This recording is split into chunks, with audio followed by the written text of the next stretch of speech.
Feel free to check out my TeePublic after the video, and support me on Patreon. Watch till the end of the video for more. This review was possible thanks to my wonderful patrons. If you'd like to show your support for the channel, then you can go do so on Patreon.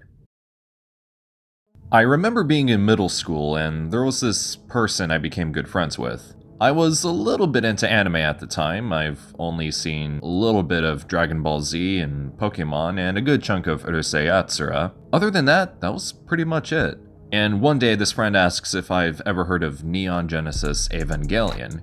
I told the person no, as they then said that I might enjoy it because it has giant monsters in it, since this person knew I was also a big Godzilla fan. After wrestling practice one day, I checked my notifications, and in this group chat I'm in, I suddenly see that a friend of mine was recommending the same exact anime.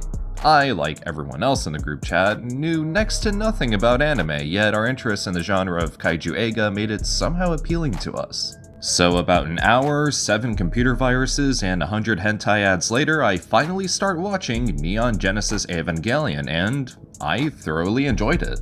The premise of Evangelion is that in the distant future, in the year 2015, giant monsters named angels threaten the existence of mankind, and to combat them, an organization called NERV developed these giant cybernetic beings called Evangelion units, or EVA units for short. So you have your standard giant monsters appear and humanity fights back with a giant thing sorta shtick that dates all the way back to the 60s with Ultraman, which director Hideaki Anno is a huge fan of, and just so happens to be producing an Ultraman film set to come out next year. Evangelion borrows so much from classic tokusatsu, and as I delved deeper into that genre, it only became even more obvious. I was watching Return of Ultraman and noticed that both shows have the same eye catch style, and that one of the characters does the Gendo Ikari thing with his hands. And by the way, if you haven't checked out Blue Nova's video about the subject, I'll put a link in the description. It even pays something of a tribute to classic mecha. The first episode is structured very similar to the first episode of Mazinger Z, where it's really focused on the main character's inner conflict before piloting the giant machine. And ends before said machine could really fight its first opponent, while the pilot tries to get a hang of it. And while not exactly in the same vein, Gundam was also an influence, as Amuro Ray was pretty much the cooler Shinji Ikari, being a young man who was thrusted into a conflict he didn't want any part of. Ideon was a big influence too, as the show also deals with themes relating to total annihilation of the human race, which you could also tie back to the original Devilman manga from Go Nagai, who also created Mazinger Z, and both Gundam and Ideon were created by Yoshiyuki Tomino. So yeah, it all checks out. That and the editing, framing, and composition is similar to that of the films by Kihachi Okamoto and Shinya Tsukamoto. So what you have is essentially a big love letter to Hideaki Anno's favorite media all tied together in his own style. Nerd. This aspect also helped Evangelion boost its popularity as it borrowed from all these tropes from classic Japanese cinema, anime, and tokusatsu and gave them a more modern flair. It really solidifies Evangelion as a product of its time, from the gorgeous character designs by Yoshiyuki Sadamoto, the beautiful scoring by Shiro Sagisu, the action scenes, and how the show deals with its themes. It's a lot like how the neo-noir movement in the 90s pretty much did the same thing with films like Seven, The Usual Suspects, and Fight Club. So the story follows a troubled teenager named Shinji Ikari, as he is summoned by his father, who he doesn't have a great relationship with, to pilot an EVA unit. And after a big guilt trip involving another one of their pilots named Ray, Shinji agrees to become the pilot. And from there, the show takes on this rather interesting Ultraman fanfiction persona. But as it goes on, it slowly and gradually gets darker and darker. The fight scenes are more violent, and more characters are introduced with their own emotional struggles. Now, I won't go on a whole tangent about the themes of Evangelion, as I feel that's been done to death already, otherwise this video would not get done on time at all. But I want to take this time to talk about why I appreciate Evangelion on a much more personal level. As we begin to learn more about characters like Shinji, Asuka, Rei, Misato, Ritsuko, Gendo, and so forth, we learn about the internal struggles they have to deal with and how they cope with them. Evangelion is a series that straight up says, nobody's perfect, and no matter what, you will always get hurt, and you will hurt the people you love no matter how hard you try not to. And it's up to you to try and find peace, not just for yourself, but for others. I never really thought much about this aspect upon first viewing, but it wasn't until later where I really started to learn to appreciate it. During the beginning of my freshman year in high school, I struggled to find out who I was. I had a tough relationship with my father, and I had to break bonds with people I could no longer consider my friends at that point and had to go find new ones. In a way, I really resonated with Shinji. Yeah, go ahead, laugh, but hear me out.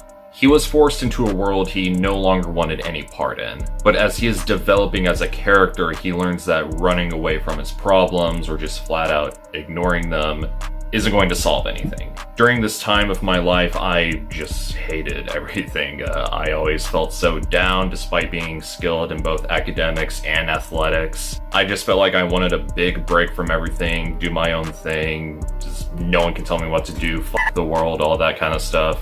And as much as I wanted it, I started to realize how that was damaging to myself and my mental health. Because I was in no position to think of any of that stuff. I was still young and emotional, and if I didn't do the things I had to do, I was just going to make things worse. In a way, I really learned to not be so selfish, find ways to open myself up to others, learn to love others, and try and build positive connections with other people.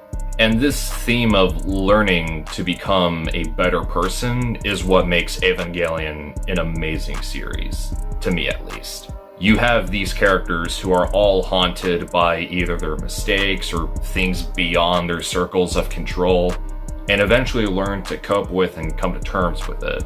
Especially as they all bond with one another. Human connection is a huge part of the series, and whenever something bad happens, it's always a little tragic because you already get a good idea of what these characters have already gone through. Because unlike other mecha anime, Evangelion is about the character. Jokes aside, Evangelion's got some pretty good character dynamics going on, but you wanna know what's even cooler than that? The freaking action scenes. I know people moan and groan about the whole Monster of the Week format, but it really gives creators a big opportunity to experiment and mix things up a little. It's a concept that tests creators to find their strengths and weaknesses. Thankfully, Evangelion is one of the many shows that utilize this format to establish what stakes are involved in each episode, and how the main characters go about dealing with these threats, because every angel in Evangelion is very different from one another, which allows more room for creativity. Just compare the fight against Sachiel to the one against Jet Alone. I know Jet Alone isn't an angel, but I just wanted to mention that he's a reference to Jet Jaguar, who's also a reference to Ultraman and Mazinger Z. Then you get to Ramiel, Israfel, Leliel, Bardiel, Zeruel, and they're all just very unique, and the fights never get old. And while it was heavily alluded to early on, when they revealed that the Eva units weren't actually machines but organic creatures bounded by cyber-enhanced restraints, I was blown away, and it added a deeper level of horror to this show. And you know I like my kaiju horror. Huge props to Ikuto Yamashita for making such really unique and iconic mech designs. I'll also admit that I was on the hate bandwagon for the ending to the show because it's weird. But it ended up being another thing I started to like as time went on. I feel like after everything that Shinji has been through, especially after almost dying on a few occasions, nearly killing one of his own classmates, learning that Rei is actually a clone of his dead mother whose soul is stored inside the very giant heat pilots, and having to kill the one person who he felt truly loved and understood him, he deserved a happy ending. Overall, I love Evangelion, and upon writing this review, I really couldn't help but feel so nostalgic about it. I know it's super cheesy, but I really connected with this show.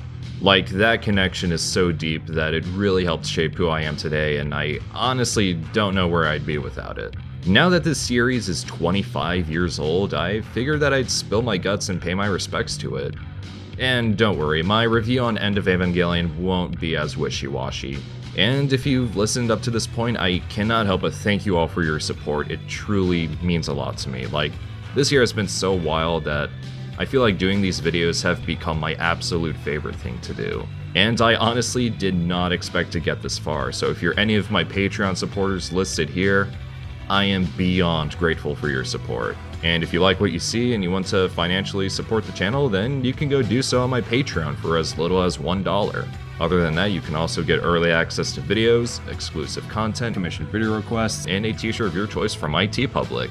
such as this shirt based on Evangelion. And once I reach enough patrons, I'll review the H-Man, the Secret of the Telegen, and the Human Vapor.